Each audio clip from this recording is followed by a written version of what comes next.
Now this is Auguste Piccard, born 28th of January 1884 in Basel, Switzerland, died 24th of March 1962, aged 78, in Lausanne, Switzerland. His nationality was Swiss, and he's known for bathysphere magnetocaloric effect.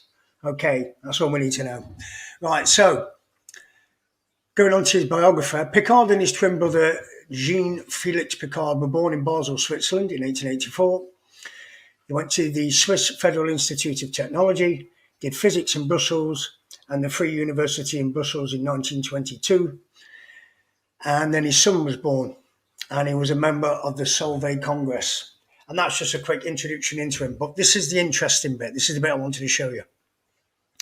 And quote, on the 27th of May, 1931, Auguste Piccard and Paul Kipfer took off from Augsburg, Germany, and reached a record altitude of 51,775 feet, or 9.8 miles. And it was a record. During this flight, they became the first human beings to enter the stratosphere and were able to gather substantial data on the upper atmosphere, as well as measure cosmic rays. Now, this is a kicker. This is a direct lie. And in the video that I'm going to show you with Pastor Dean Odell, straight out of Piccard's mouth contradicts this last sentence here. Piccard and Kipfer are widely considered the first people to visually observe the curvature of the Earth. And this was done on the 18th of August 1932, and it was launched from Dubendorf, Switzerland. Piccard and Max Cousins made a second record-breaking ascent to 53,153 feet later on. But this is the bit I want to show you. This, Piccard and Kipfer are widely considered the first people to visually observe the curvature of the Earth, when actually these two were the first to observe the flat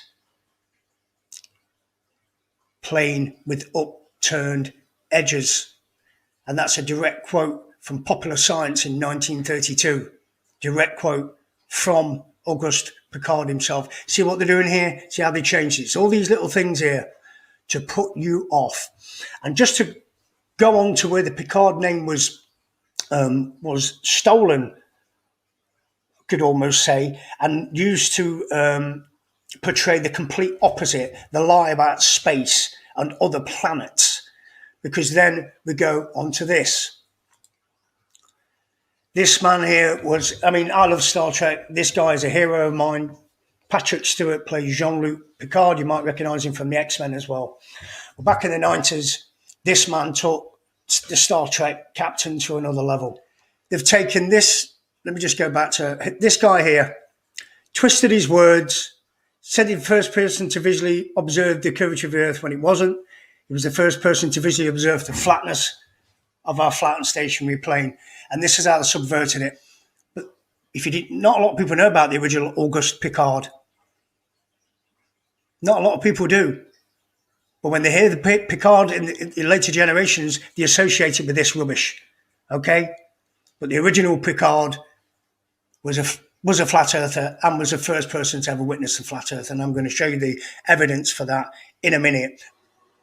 The Belgian physicist who was also a friend of Albert Einstein and worked with Albert Einstein from time to time. I mean, this is a very intelligent man, PhD in physics, an engineer. This man he built this craft, he put it in, and he went up, he was the first man, so he's world record setter, Dr. Auguste Piccard, Star Trek, Jean-Luc Picard, named after him. Okay. See what he just said there, named after Jean-Luc Picard, who I just showed you there from Star Trek fame. This is how they subverted it. This is how they changed history, guys. It's all sleight of hand. He did this on May 27th, 1931. He set a world record at 51,775 feet. This is well-known historic figure. I mean, stamps of him. I mean, this is not some guy. I can't believe how I never heard of him. Here's him in the Encyclopedia Britannica. Well, we can't believe how we never heard of him because he's been kept from us, because he's not taught in the classrooms and hidden and had his name subverted. That's why nobody hears of him. Says he was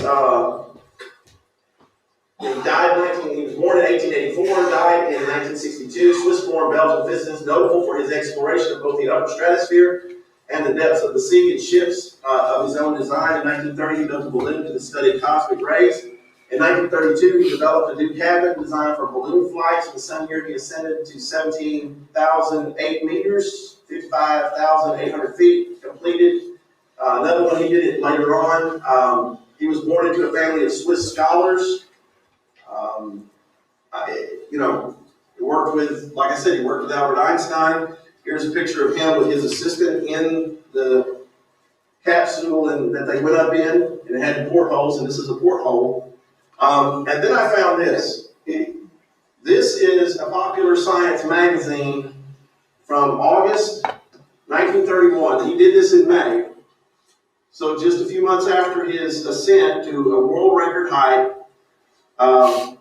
there was an article in there, 10 miles high in an airtight balloon. Now, just so people could say that I didn't get this off the internet, I did a little research. So I went on eBay and searched for Popular Science magazine, 1931, August edition. I found one.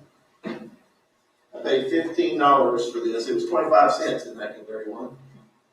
Just to verify this fact, and I'm going to read this article to you. This is the testimony of a physicist, scientist, engineer, the first man to reach the stratosphere that height.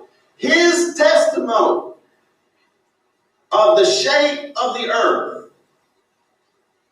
Can I read this to you? It's on page 23. This blew my mind, getting this. Just to verify. Is that the same article? Side layer or radio roof. Now listen to this. The story of their adventure surpasses fiction. During the ascent, the aluminum ball began to leak. They plugged it desperately with Vaseline and cotton waste, stopping the leak. In the first half hour, the balloon shot up 9 miles through portholes. The observers saw the earth through copper-colored then bluish haze. Here's what he said. It seemed a flat disc with upturned edge. Right, I'm just going to stop it there, reduce that down, and just go back to the Wikipedia. You heard what he just said there? A disc, flat disc with upturned edges. Yeah, that's what he said he saw. We go to Wikipedia and we get this crap. Piccard and Cooke for a while are considered the first people to visually observe the curvature of the Earth. See what I mean, guys? This guy's actually managed to get a copy of the original magazine and point out what Piccard said. This is a slam dunker, as far as I'm concerned. But we'll quickly carry on. Now this is 1931, before NASA. Before they decided they were going to lie to us, before they conspired worldwide to lie. Some people say that there are no scientists that are flat earthers. Well, guess what? He told you what he saw. What is this magazine?